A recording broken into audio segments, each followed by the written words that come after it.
నమస్తే welcome to స్వతంత్ర నేను నిత్య శ్రీనివాస్ బులెటిన్ ముందుగా హెడ్లైన్స్ చూద్దాం. టీడీపీ జనసేన మధ్య టికెట్ల తగ్గువు, పోటీకి ఇద్దరు అభ్యర్థులను ప్రకటించిన పవన్.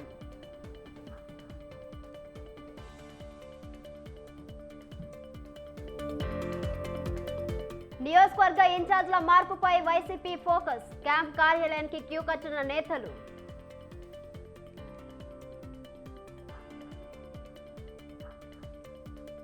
లోక్సభ ఎన్నికలపై బీఆర్ఎస్ కసరత్తు, ఎర్రవెల్లి ఫామ్ హౌస్ లో ఎంపీలతో కేసీఆర్ భేటీ.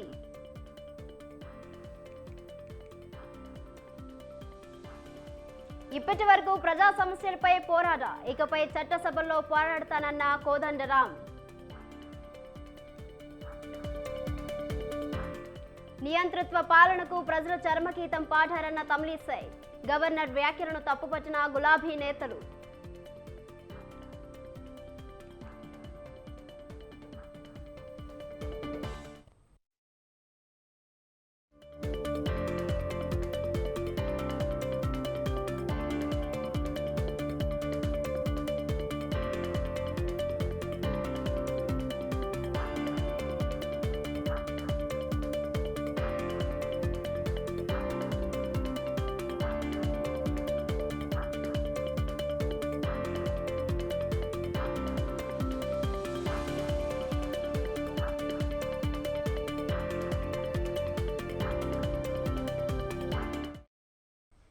బులెటిన్ బ్రేకింగ్ న్యూస్ చూస్తున్నాం. వైసీపీ 5వ జాబితాపై కసరత్తు కొనసాగుతుంది.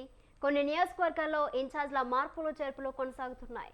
కర్నూలు పార్లమెంట్ ఇన్ఛార్జిగా బివై రామయ్య పేరు దాదాపు ఖరారైనట్లు తెలుస్తుంది. ఇంతకు ముందు కర్నూలు పార్లమెంట్ ఇన్ఛార్జిగా మంత్రి జయరాం పేరు ప్రకటించింది అధిష్టానం. అయితే కర్నూలు ఎంపీగా పోటీ చేసేందుకు మంత్రి జయరాం విముఖంగా ఉన్నారు. కొద్ది రోజులుగా పార్టీ పెద్దలకు అందుబాటులోకి రాలేదు మంత్రి జయరాం. నరసరావుపేట పార్లమెంట్ ఇన్ఛార్జ్ బాధ్యతలు మాజీ మంత్రి అనిల్ కుమార్ కి ఇచ్చే అవకాశం ఉన్నట్లు సమాచారం. ఎమ్మిగనూరు అసెంబ్లీ ఇన్ఛార్జ్ బాధ్యతలు మాజీ ఎంపీ బుట్ట రేణుకకు వైసీపీ ఇవ్వనున్నట్లు తెలుస్తోంది. ఇంతకు ముందు ఎమ్మిగనూరు ఇన్ఛార్జ్ బాధ్యతలు మాచాని వెంకటేష్ కి వైసీపీ అప్పగించింది.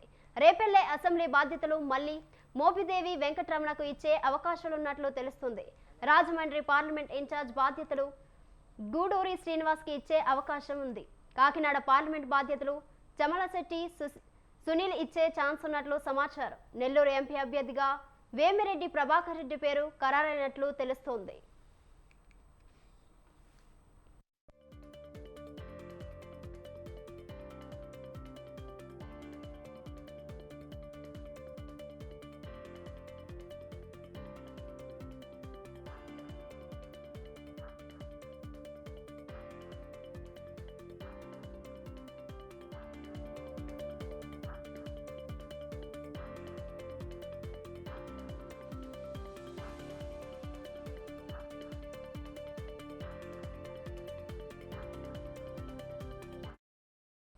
దీనిపై మరింత సమాచారం మా ప్రతినిధి రమేష్ లైవ్ లో అందిస్తారు. రమేష్. నిత్య వైఎస్ఆర్ కాంగ్రెస్ పార్టీకి సంబంధించిన 5వ జాబితా పైన కసరత్తు కొనసాగుతూ ఉంది. ఇప్పటికే 4 జాబితాలు ప్రకటించారు. ఇక 5వ జాబితా ప్రకటించేందుకు సీఎం జగన్మోహన్ రెడ్డితో పాటు పార్టీ ముఖ్య నేతలు కూడా కసరత్తు చేస్తూ ఉన్నారు. అయితే గతంలో ప్రకటించిన కొన్ని నియోజకవర్గాల్లో తాజాగా మార్పులు చేయాలని వైఎస్ఆర్ కాంగ్రెస్ పార్టీ నిర్ణయించడం జరిగింది. ప్రధానంగా కర్నూలు ఎంపీ స్థానానికి మంత్రి గుమ్మనూరు జయరాం పేరుని గతంలో ఖరారు చేశారు.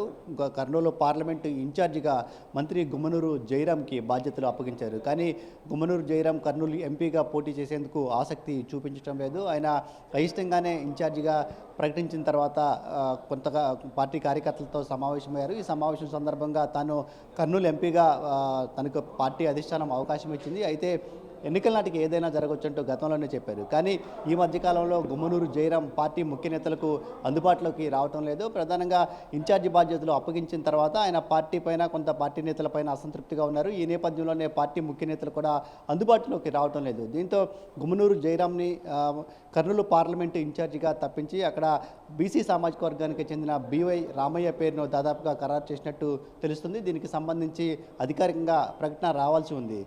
గుమ్మనూరు జయరాంని ప్రస్తుతం ఆయన ఆలూరు ఎమ్మెల్యేగా ఉన్నారు. ఆలూరు నుంచే పోటీ చేసేందుకు ఆసక్తి చూపిస్తున్నప్పటికీ అక్కడ వేరే వ్యక్తికి టికెట్ ఇచ్చినటువంటి నేపథ్యంలో ఆలూరు బాధ్యతలు కూడా గుమ్మనూరు జయరాంకి ఇచ్చే అవకాశం లేదని అయితే స్పష్టంగా తెలుస్తుంది. మరోవైపు గుమ్మనూరు జయరాం కూడా పార్టీ మారే అవకాశం ఉందనే ప్రచారం కూడా పెద్ద ఎత్తున జరుగుతున్నటువంటి పరిస్థితి. ఇక మరోవైపు కర్నూలు జిల్లాకి సంబంధించి ఎమ్మిగనూరు అసెంబ్లీ స్థానానికి సంబంధించి కూడా మార్పులు చేయాలని వైఎస్ఆర్ కాంగ్రెస్ పార్టీ నిర్ణయించింది. గతంలో అక్కడ సిట్టింగ్ ఎమ్మెల్యేగా ఉన్నటువంటి చెన్నకేశ్వరరెడ్డిని కాదని మాచాని వెంకటేష్ అనే వ్యక్తికి అసెంబ్లీ బాధ్యతలు వైఎస్ఆర్ కాంగ్రెస్ పార్టీ అప్పగించింది. కానీ అతన్ని కూడా మార్చే ఆలోచన వైఎస్ఆర్ కాంగ్రెస్ పార్టీ ప్రస్తుతం చేస్తుంది. మాజీ ఎంపీ బుట్ట రేణుకకు ఎమ్మిగనూరు అసెంబ్లీ బాధ్యతలు అప్పగించే ఆలోచన వైఎస్ఆర్ కాంగ్రెస్ పార్టీ చేస్తుంది. దీనికి సంబంధించి కూడా అధికారికంగా ప్రకటన 5వ జాబితాలో వచ్చే అవకాశం ఉన్నట్టు తెలుస్తుంది. మరోవైపు రేపల్లి నియోజకవర్గానికి సంబంధించి కూడా ఇన్ఛార్జిని మార్చే ఆలోచనలో సీఎం జగన్మోహన్ రెడ్డి ఉన్నారు. మాజీ మంత్రి ప్రస్తుతం రాజ్యసభ సభ్యుడిగా ఉన్నటువంటి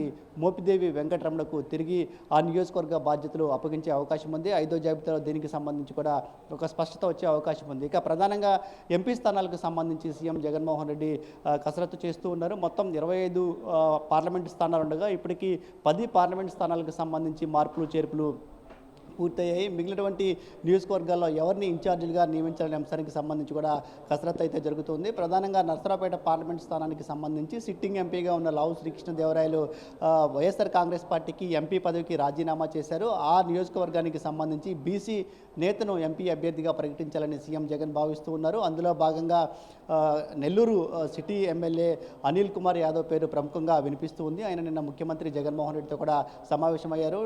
నర్సరావుపేట పార్లమెంట్ నుంచి పోటీ చేసే అంశానికి సంబంధించి మాజీ మంత్రి అనిల్ కుమార్తో చర్చించినట్టు తెలుస్తుంది. అదేవిధంగా కాకినాడ పార్లమెంటుకు సంబంధించి నిన్న సీఎం జగన్మోహన్ రెడ్డితో వైఎస్ఆర్ కాంగ్రెస్ పార్టీ నేత చలమలశెట్టి సునీల్ సమావేశమయ్యారు. కాకినాడ పార్లమెంటు అభ్యర్థిగా ఆయన్ని ఖరారు చేసేటువంటి అవకాశం కూడా ఉంది. ఇక మిగిలినటువంటి పార్లమెంటు స్థానాలకు సంబంధించి చూస్తే రాజమండ్రి నుంచి బీసీ సామాజిక వర్గానికి చెందిన వ్యక్తి గూడూరు శ్రీనివాస్ని ఖరారు చేసే అవకాశం ఉంది. ఆయన గతంలో రాజమండ్రి సిటీ అసెంబ్లీ ఇన్ఛార్జిగా పనిచేశారు. కానీ సిట్టింగ్ ఎంపీగా ఉన్నటువంటి భరత్ను రాజమండ్రి సిటీ అసెంబ్లీ ఇన్ఛార్జిగా వైఎస్ఆర్ కాంగ్రెస్ పార్టీ నియమించింది. ఆయన స్థానంలో ఇప్పుడు గూడూరు శ్రీనివాస్ను పార్లమెంటు ఇన్ఛార్జిగా నియమించే అవకాశం ఉంది. అలాగే అనకాపల్లి నియోజకవర్గానికి సంబంధించి చూస్తే మంత్రి గుడివాడ అమర్నాథ్తో పాటు అడారి తులసిరావు కుమార్తె పేరు కూడా ప్రముఖంగా వినిపిస్తున్నటువంటి పరిస్థితి కూడా ఉంది. ఇక గుంటూరు అదేవిధంగా మచిలీపట్నం పార్లమెంటుకి సంబంధించి ఇంకా కొంత స్పష్టత రావాల్సి ఉంది. నంద్యాల పార్లమెంటు స్థానం నుంచి మైనార్టీ అభ్యర్థిని బరిలో దింపే ఆలోచన కూడా సీఎం జగన్మోహన్ రెడ్డి చేస్తూ ఉన్నారు. అంటే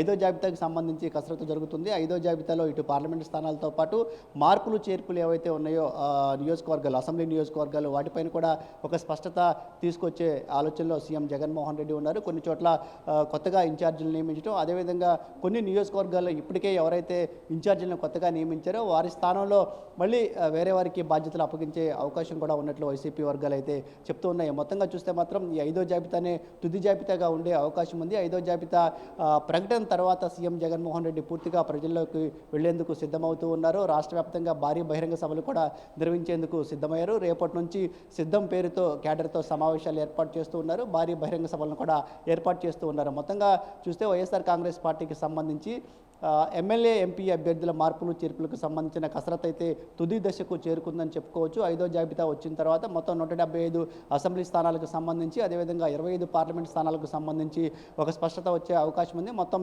అన్ని స్థానాలను ఒకేసారి మళ్ళీ ప్రకటించే అవకాశం కూడా ఉంది. ఆ సందర్భంగానే కొన్ని నియోజకవర్గాల్లో మార్పులు చేర్పులు ఉంటే వాటిని కూడా ఈ 5వ జాబితాతో పాటే పూర్తి చేసే అవకాశం ఉన్నట్లయితే వైసీపీ వర్గాలు చెప్తున్న పరిస్థితి ఉంది. సో రమేష్, అసెంబ్లీ ఇన్ఛార్జ్ బాధ్యతలు ఎవరికి ఇచ్చే ఛాన్స్ ఉంది? ప్రధానంగా వచ్చే ఎన్నికల్లో మళ్ళీ వైసీపీ అధికారంలోకి రావడం లక్ష్యం ఒకటైతే 175 నియోజకవర్గాల్లో గెలిపే లక్ష్యంగా వైఎస్ఆర్ కాంగ్రెస్ పార్టీ అధినేత జగన్మోహన్ రెడ్డి పనిచేస్తూ ఉన్నారు. ఎవరికైతే గెలిచే అవకాశం ఉంటుందో వాళ్ళందరికీ తిరిగి టికెట్లు ఇవ్వడంతో పాటు వచ్చే ఎన్నికల్లో కొత్తగా చాలామంది కూడా అవకాశం కల్పిస్తూ ఉన్నారు. ప్రధానంగా కొన్ని నియోజకవర్గాల్లో సిట్టింగ్ ఎమ్మెల్యేలను కొనసాగించినప్పటికీ మరికొన్ని నియోజకవర్గాల్లో మాత్రం సిట్టింగ్ ఎమ్మెల్యేలుగా ఉన్న వారిని పక్క నియోజకవర్గాలకు పంపిస్తూ ఉన్నారు. అదేవిధంగా సిట్టింగ్ ఎమ్మెల్యేలుగా ఉన్న వారిని కొంతమందిని ఎంపీలుగా పంపిస్తున్నటువంటి పరిస్థితి. ఎంపీలుగా ప్రస్తుతం సిట్టింగ్ ఎంపీలుగా ఉన్న వారిని అసెంబ్లీ బరిలో కూడా దింపుతున్న పరిస్థితి కూడా ఉంది. మొత్తంగా చూస్తే రెండోసారి తిరిగి అధికారం దక్కించుకోవడమే లక్ష్యంగా సీఎం జగన్మోహన్ రెడ్డి వ్యూహాలకు పొదిరి పెడుతూ ఉన్నారు. అందులో భాగంగానే సామాజిక సమీకరణను దృష్టిలో ఉంచుకొని చేసుకొని అభ్యర్థుల ఎంపికను కూడా చేపడుతున్నటువంటి పరిస్థితి కూడా ఉంది. ప్రధానంగా ఈ ఎన్నికల్లో బీసీ సామాజిక వర్గానికి సీఎం జగన్మోహన్ రెడ్డి అధిక ప్రాధాన్యం ఇస్తున్నారని కూడా చెప్పుకోవచ్చు. అటు బీసీ సామాజిక వర్గానికి సంబంధించినటువంటి నేతలను ఎక్కువ మందిని ఇటు పార్లమెంట్ బరిలోను అసెంబ్లీ బరిలో కూడా సీఎం జగన్మోహన్ రెడ్డి దింపుతున్నారు. ఇప్పటికే ఎస్సీ ఎస్టీ మైనారిటీలు ఖచ్చితంగా వైఎస్ఆర్ కాంగ్రెస్ పార్టీ వైపు ఉన్నారు. బీసీలు కూడా వైఎస్ఆర్ కాంగ్రెస్ పార్టీ వైపే ఉండటం కోసం ఈ బీసీ అస్త్రాన్ని సీఎం జగన్మోహన్ రెడ్డి తెరపైకి తీసుకొచ్చినట్టు తెలుస్తుంది. బీసీ సామాజిక వర్గాలకు ఎక్కువ టికెట్లు ఇవ్వడం ద్వారా వారిని మరింతగా ఆకట్టుకోవాలనే ఆలోచన సీఎం జగన్మోహన్ రెడ్డి చేస్తున్నటువంటి పరిస్థితి కూడా ఉంది. మొత్తంగా రెండోసారి అధికారాన్ని దక్కించుకోవడమే లక్ష్యంగా సీఎం జగన్మోహన్ రెడ్డి ఎమ్మెల్యే అదేవిధంగా ఎంపీ అభ్యర్థుల కసరత్తు చేస్తూ ఉన్నారు. గెలిచే అవకాశం ఉన్న వారిని మాత్రమే టికెట్లు ఇస్తున్నటువంటి పరిస్థితి ఉంది. ఎవరికైతే టికెట్ రాలేదో వారందరినీ పిలిచి మాట్లాడుతూ ఉన్నారు. మళ్ళీ వైఎస్ఆర్ కాంగ్రెస్ పార్టీ అధికారంలోకి వస్తే ఏ విధంగా వారికి ప్రాధాన్యం ఇస్తామనే అంశాలను కూడా వారికి చెప్తూ ఉన్నారు. వచ్చే ఎన్నికల్లో వైఎస్ఆర్ కాంగ్రెస్ పార్టీ గెలుపు కోసం అందరూ కలిసి పనిచేయాలని చెప్పే ప్రయత్నం కూడా అయితే ఒకవైపు పార్టీ పెద్దల నుంచి కావచ్చు, పార్టీ అధినేత సీఎం జగన్మోహన్ రెడ్డి వైపు నుంచి కూడా జరుగుతూ ఉంది. Right Ramesh, thank you.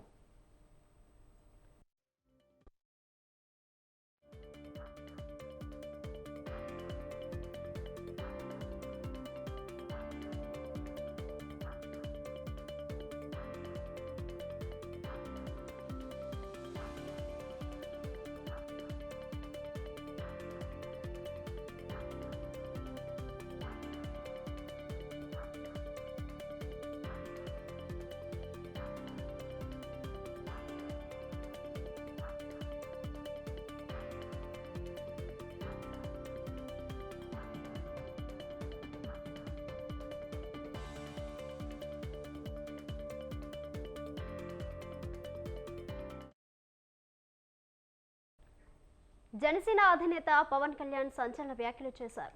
TDP Janasena పొత్తు జగన్పై కీలక వ్యాఖ్యలు చేశారు ఆయన. మండపేటలో చంద్రబాబు టీడీపీ అభ్యర్థిని ప్రకటించడాన్ని తప్పుపట్టారు. పొత్తు ధర్మం ప్రకారం ఏకపక్షంగా అభ్యర్థులను ప్రకటించకూడదన్నారు. రాజోలు రాజానగరంలో జనసేన పోటీ చేస్తుందని ప్రకటించారు.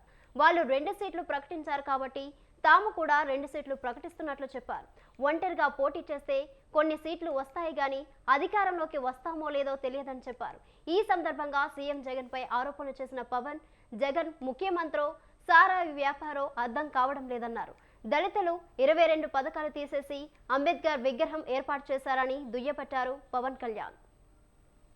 ఉండి మన చంద్రబాబు గారు ఇట్లా అనౌన్స్ చేశారు, మండపేట సీటు మనకి చెప్పాలి కదా అది అంటే ఖచ్చితంగా అది సరైన విధానంలో చెప్పలేదు. ఖచ్చితంగా అంత మీకు ఏకీపిస్తున్నాను. పొత్తు ధర్మం ప్రకారం అలా అనౌన్స్ చేయకుండా ఉండాల్సింది. లోకేష్ గారు ఆ రోజు మా నాన్నగారు ముఖ్యమంత్రి ఎన్ని అన్నా కానీ ఇవన్నీ నేను ఎందుకు దాన్ని పెద్ద మనసుతో వదిలేస్తానంటే, ఒక పార్టీని 3 దశాబ్దాలు నడిపి 3 సార్లు ముఖ్యమంత్రులుగా ఉండి అలాంటి కుటుంబం నుంచి వచ్చిన వ్యక్తులు సహజంగా గబుక్కుని ఒక మాట వచ్చేస్తుంది. నేను కూడా ప్రత్యేక పరిస్థితుల్లో వాళ్ళు 2 సీట్లు అనౌన్స్ చేశారు కాబట్టి నేను కూడా 2 సీట్లు అనౌన్స్ చేస్తున్నాను ఈ రోజున. అది పరిస్థితులు అలాంటివి. సో నాకు కూడా ఒత్తిడి ఉంటుంది, పాపం చంద్రబాబు గారికి కూడా ఒత్తిడి ఉంటుంది, నాకు కూడా ఒత్తిడి ఉంటుంది. కాబట్టి ఆ ఒత్తిడిని నేను కూడా తట్టుకోవడానికి రాజోలు రాజానగరం సీట్లు నేను అనౌన్స్ చేస్తాను. ఈ పర్యాయం నన్ను నమ్మండి, వ్యూహం నాకు వదిలేయండి. ఏ వ్యూహం వేసినా నన్ను సంపూర్ణంగా నమ్మండి. నేను విహంగ వీక్షణం చేస్తాను, మీరు నన్ను నమ్మండి. నాకు దశాబ్దం అడగట్లా, ఈ ఎన్నికలు దాటనివ్వండి, 5 సంవత్సరాలు టైం ఇవ్వండి. నాకు మీ గౌరవానికి ఏ మాత్రం భంగం వాటిల్లకుండా మన నాయకులకి ప్రతి ఒక్కరికి గుర్తించే బాధ్యత నేను సంపూర్ణంగా తీసుకుంటాం. ఈసారి కలిసి పనిచేద్దాం. ఎప్పుడు విడిపోయి మనం పలచన పడిపోయాం. ఈసారి కలిసి ఉందాం, చిక్కగా ఉందాం. ఎన్ని విపత్కరమైన పరిస్థితులు వచ్చినా జగన్ నడిపే ఈ ప్రభుత్వం 24లో మనకి కనిపించకూడదు. నాకు వ్యక్తిగతంగా జగన్ గారి మీద కక్ష లేదు, నాకు వైఎస్ జగన్ గారి మీద. కానీ ఆయన విధానాలు కానీ ఆయన ధోరణి కానీ ప్రజల్ని ఇబ్బంది పెట్టేవి, రాష్ట్రాన్ని అప్పులు పాలు చేసేవి, అప్పులకి దగ్గర చేసేవి, అభివృద్ధికి దూరం పెట్టేవి ఆయన పథకాలన్నీ. శాంతి భద్రతల్ని పరిస్థితుల్ని అసలు చేతుల్లో లేకుండా విపరీతమైన శాంతి భద్రతల సమస్యని సృష్టించిన వ్యక్తి. ప్రజాస్వామ్యంలో ఎవరికైనా ఒక తప్పు జరిగితే నా అభిప్రాయం చెప్పుకునే హక్కు ఉంటుంది. అసలు నువ్వు అభిప్రాయమే చెప్పకూడదంటే అది భగవంతుడిచ్చిన హ్యూమన్ రైట్. అది ఒక నాయకుడి తాలూకు కీలకమైన లక్షణం తిట్లు తినటం, విమర్శ తీసుకోవడం కూడా అవసరం అవ్వాలి. అలాంటిది ఒక ముఖ్యమంత్రికి ఏ స్థాయిలో ఉండాలి. నువ్వు ఎవరు పడకూడదు, ఎవరు ఎదురు తిరగకూడదు అనుకుంటే ఇది రాజరికం కాదు జగన్, ఇది ప్రజాస్వామ్యం. ఇది ఇది జగన్ స్వామ్యం కాదు. ఇది అంబేద్కర్ గారి విగ్రహం ఒకవైపు పెడతారు, ఒక దళితుడిని చంపేస్తే వాళ్ళ శవాన్ని ప్యాక్ చేసి ఇంటి ముందు డోర్ డెలివరీ చేస్తే ఆ వ్యక్తిని ఊరేగింపిస్తారు వైసీపీ నాయకులు. నేను మద్యపాన నిషేధిస్తానని చెప్పి వచ్చిన వ్యక్తి సారా వ్యాపారం అయిపోయాడు. జగన్ తాలూకు చాలా కీలకమైన లక్షణం ఏంటంటే ఎవరిని స్పేర్ చేయడం. అతను సొంత చెల్లినే స్పేర్ చేయని కూడా మనల్ని ఎలా స్పేర్ చేస్తాడు. ఈ రోజున వైసీపీ నాయకులు కూడా చెప్తున్నారు, ఊరంతా శత్రువులు పెట్టుకున్న వ్యక్తి నాయకత్వంలో పనిచేస్తూ ఉన్నారు, జాగ్రత్త.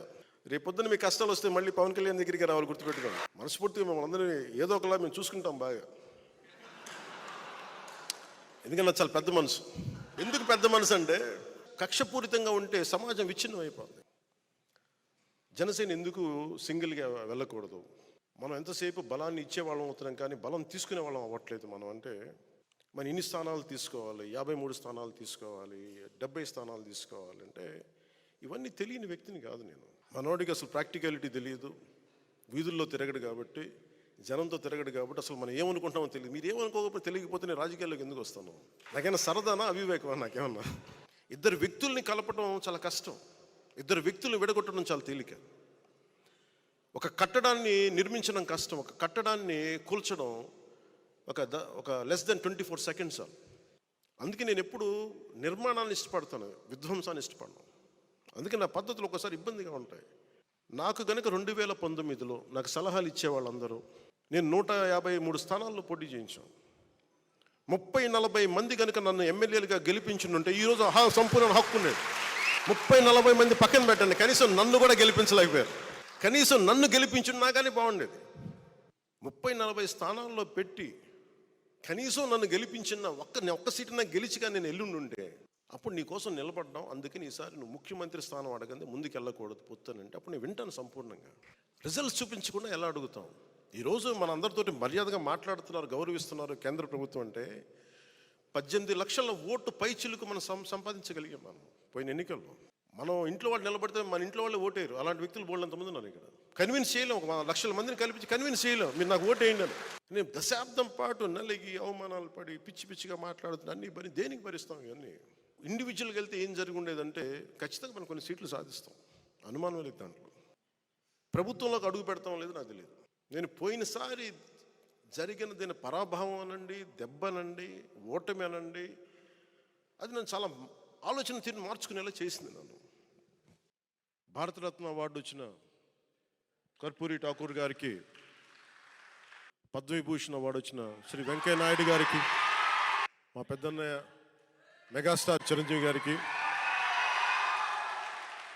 మనస్ఫూర్తిగా నా అభినందనలు తెలియజేసుకుంటూ, వైజయంతిమాల బాలి గారికి, మిగతా అవార్డు గ్రహీతలందరికీ కూడా నా అభినందనలు తెలియజేసుకుంటున్నాను. నరేంద్ర మోదీ గారికి మనస్ఫూర్తిగా నా అభినందనలు తెలియజేస్తాను. ఎందుకంటే మారుమూల పద్మ అవార్డ్స్ అనగానే రికమెండ్ చేస్తారు, ఈ వ్యక్తికి ఇవ్వాలి, ఈ వ్యక్తికి ఇవ్వాలి అని. వాటన్నిటినీ పక్కన దోసేసి టాలెంట్ ఎక్కడుంది, ప్రతిభ ఎక్కడుంది, త్యాగం ఎక్కడుంది ఆయన వెతుక్కొని మరి దేశం నలుమూల నుంచి ఆయన వ్యక్తులను తీసి పద్మ అవార్డ్స్ ఇవ్వటం ప్రధానమంత్రి నరేంద్ర మోదీ గారికి మనస్ఫూర్తిగా హ్యాట్స్ ఆఫ్ తెలియజేస్తాను. తెలంగాణ మలిదశ ఉద్యమాన్ని జేఏసీ పేరుతో పైకి తెచ్చిన ప్రొఫెసర్ కోదండరాంను కాంగ్రెస్ ప్రభుత్వం గవర్నర్ కోట ఎమ్మెల్సీగా నామినేట్ చేసింది. సాధించుకున్న తెలంగాణ రాష్ట్ర ఆకాంక్షలు, ప్రజా సమస్యల మీద ఇప్పటి వరకు పోరాటం చేశామని, ఇప్పుడు చట్టసభలో పోరాటం చేసే అవకాశం వచ్చిందని ఎమ్మెల్సీ కోదండరాం అన్నారు. కాంగ్రెస్ పార్టీ 2 ఎమ్మెల్సీ స్థానాలు, కార్పొరేషన్ పదవులు ఇస్తామని హామీ ఇచ్చిందన్నారు. టీఎస్పీఎస్సీ చైర్మన్గా మాజీ డీజీపీ మహేందర్ రెడ్డి నియామకం మీద భిన్నాభిప్రాయాలు వ్యక్తం చేస్తున్నారని, త్వరలో దీని మీద ప్రభుత్వ పెద్దలతో చర్చిస్తానంటున్న ప్రొఫెసర్ కోదండరాంతో మా ప్రతినిధి రాజు ఫేస్ టు ఫేస్.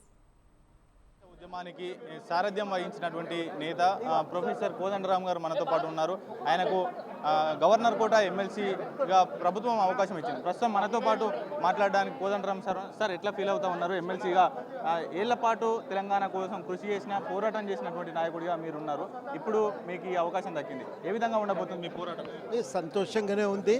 మేము తెలంగాణలో ప్రభుత్వము మారాలని మేము చాలా చిత్తశుద్ధితో ప్రయత్నం చేసినాం. నిరంకుశ పాలన అంతం కావాలి, ఒక ప్రజాస్వామిక పాలన రావాలి. ఆ లక్ష్య సాధన కోసమే మేము కాంగ్రెస్ పార్టీ గెలుపుకు కృషి చేసినాం. అందులో భాగమే ఇవాళ ఈ ఎమ్మెల్సీ కావటానికి ఒక అవకాశం కూడా కలిగింది. తప్పకుండా ఇదివరకు ఎట్లా పనిచేసినామో భవిష్యత్తులో అట్లే పనిచేస్తాం. ఈ అవకాశం కల్పించిన కాంగ్రెస్ పార్టీ వారికి, ముఖ్యమంత్రి రేవంత్ రెడ్డి గారికి, అదేవిధంగా గవర్నర్ గారికి కూడా మేము కృతజ్ఞతలు తెలియజేస్తాం. అంటే అసెంబ్లీలో మొదటిసారి అడుగు పెట్టబోతా ఉన్నారు. గతంలో మీతో పాటు పనిచేసినటువంటి ఉద్యమ నాయకుడు కేసీఆర్ అనేక విధాలుగా మిమ్మల్ని పొగిడినప్పుడు పొగిడాడు. ఆ తర్వాత అనంతరం కూడా ఎన్నడైనా సర్పంచ్కైనా గెలిచాడా అనేటటువంటి విమర్శలు చేశారు. అయితే ఇప్పుడు చట్టసభల్లో అడుగు పెట్టబోతా ఉన్నారు. ఆ ప్రతిపక్షంలో బీఆర్ఎస్ పార్టీ ఉంది. ఏం చెప్పదలుచుకున్నారు ఈ సమయంలో బీఆర్ఎస్ నేతలకు? మేము ఏ ప్రజల సమస్యల కోసం నిరంతరం పనిచేస్తున్నాం, భవిష్యత్తులో కూడా పనిచేస్తాం. ఇది కొత్త పద్ధతి, కొత్త వేదికలు, తప్పనిసరిగా కొంత నేర్చుకోవాల్సి ఉంటుంది. ఆ పనినే మేము చాలా సీరియస్గా కొనసాగిస్తాం. గత 10 ఏళ్లలో తెలంగాణ ఆకాంక్షలు, నీళ్లు, నిధులు, నియామకాలతో పాటు ఏ పంపకాలు జరగలేదు. రాష్ట్రంలో అనేక వర్గాలకు అన్యాయం జరిగిందని పోరాటాలు చేశారు. వాటి అనుగుణంగా కూడా ఎటువంటి పోరాటాలు మీరు చట్టసభల్లో చేయబోతా ఉన్నారు? భవిష్యత్తులో ఎందుకంటే ఒక మిత్రపక్షమే అధికారంలో ఉంది కాబట్టి సమస్యల పరిష్కారం కోసం వాళ్ళతో మాట్లాడతాం. ఒక సంభాషణకు ఇవాళ కౌన్సిల్ కూడా ఒక వేదికగా ఉంటుంది. న్యాయసమ్మతంగా పరిష్కారం కోసం ఇది ఒక కొత్త పద్ధతి. మాకు కూడా ఈ పద్ధతుల్లో మేము పనిచేయటానికి, సమస్యల పరిష్కారాన్ని సాధించడానికి ముందుంటాం, కృషి చేస్తాం. ప్రజలు ఇదివరకు మమ్మల్ని ఎట్లా చూసినారో అట్లనే చూసి ఆదరించాలి. వాళ్ళ పట్ల మా వైఖరి కూడా అదే విధంగా ఉంటుందని కూడా ఈ సందర్భంగా ప్రకటించదు. సాధించుకున్న తెలంగాణ రాష్ట్రంలో పేపర్ లీకేజీలతో యువత, అటు నిరుద్యోగులు కూడా పెద్ద ఎత్తున నష్టపోయారు. ప్రస్తుతం నూతనంగా ఏర్పడ్డ కాంగ్రెస్ పార్టీ ప్రభుత్వం ఈ యొక్క టీఎస్పీఎస్సీని ప్రక్షాళన చేసే విధంగా అడుగులు వేసింది. నిన్న మాజీ డీజీపీని నియమిస్తూ కూడా ఉత్తర్వులు జారీ చేసింది. అయితే ఈ నోటిఫికేషన్ను మీరు సంతృప్తిగా ఉన్నారా సార్? అంటే ఎన్నో పోరాటాలు విద్యార్థుల తరఫున చేశారు. ఇప్పుడు ఇది ఒక ప్రయత్నం ప్రక్షాళన చేయటానికి జరుగుతున్నది. దాంట్లో ఇంకా మాట్లాడతాము. ఇంకేమన్నా ఉంటే సమస్యలు మేము కూడా మా దృష్టికోణాన్ని ప్రభుత్వానికి చెప్తాము, పరిష్కారాన్ని సాధించుకునే ప్రయత్నం చేస్తాం. తప్పనిసరిగా అంటే డీజీపీ మహేందర్ రెడ్డి నియామకము సంతృప్తిగా ఉందా అనేది ఇప్పుడు ఉన్న పరిస్థితులం కదా మనం చూడాలి. ఇప్పుడు పోస్టులు చాలా వరకు ఖాళీ ఉన్నాయి, లేరు. కాబట్టి ఉన్న పరిస్థితుల్లో ఎట్లా ఈ నిర్ణయం ఎందుకు జరిగింది అనేది ఆలోచించాలి. ఆలోచించి ఒక నిర్ణయం తీసుకున్నాక అప్పుడు దానితో విషయంలో మేము కూడా మాట్లాడిన తర్వాత ఇంకేమన్నా చెప్పవలసి ఉంటే మేము కూడా ఖచ్చితంగా ప్రభుత్వం దృష్టికి తీసుకువెళ్తాం. ఫైనల్గా చెప్పండి సార్, మీ పార్టీ బేషరతుగా కాంగ్రెస్ పార్టీకి ఎన్నికల్లో మద్దతు ఇచ్చింది. అయితే ఈ ఒక్క ఎమ్మెల్సీతోనే సరిపెట్టుకుంటారా? రానున్న రోజుల్లో ఇటువంటి ఉన్నాయి కదా, ఇంకో ఎమ్మెల్సీ ఉంది, ఇంకా కొన్ని కార్పొరేషన్లు, అదేవిధంగా రాష్ట్ర స్థాయి జిల్లా స్థాయి పోస్టులు వాళ్ళు హామీ ఇచ్చారు.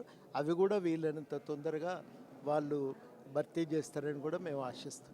Okay, thank you so much sir. ఇది ఓవరాల్గా ప్రొఫెసర్ కోదండరామ్ గారు చెప్తున్నటువంటి పరిస్థితి. ఎమ్మెల్సీ మాత్రమే, ఒక్క ఎమ్మెల్సీ మాత్రమే కాదు, మరో ఎమ్మెల్సీతో పాటు వివిధ కార్పొరేషన్లు, జిల్లా స్థాయిలో అనేక పదవులు కూడా హామీ ఇవ్వడం అనేది జరిగింది. దాంతోపాటుగానే టీఎస్పీఎస్సీ ఈ నూతనంగా నియామకమైనటువంటి చైర్మన్ భిన్నాభిప్రాయాలు వ్యక్తమవుతా ఉన్నాయి. దానికి కూడా ప్రభుత్వానికి సూచనలు చేస్తామని కూడా చెప్తున్నటువంటి సిచ్యువేషన్ అయితే కనిపిస్తుంది. కెమెరా పర్సన్ శ్రీనివాస్తో రాజు, స్వతంత్ర టీవీ, హైదరాబాద్.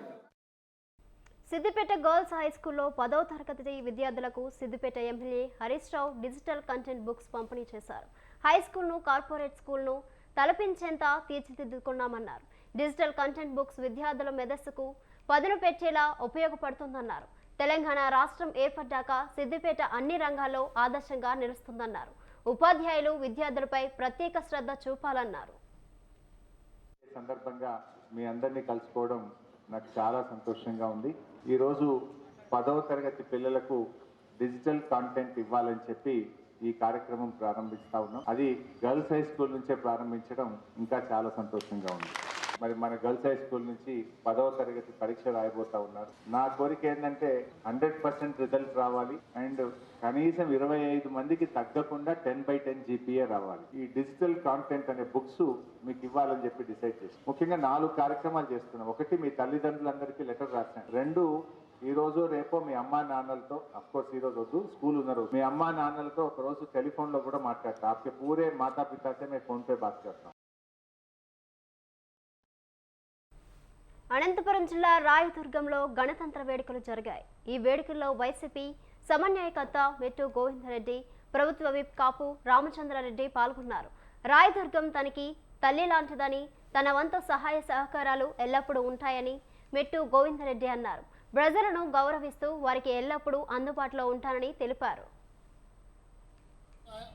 ప్రభుత్వానికి చెందిన అన్ని సౌకర్యాలను కూడా అనుభవించి అందరూ కూడా ఎక్కువ జీతాల కోసమో మంచి జీవితాని కోసమో అందరూ దేశాన్ని వదిలిపెట్టిపోతూ ఉంటే మనల్ని ఎవరు కాపాడాలి.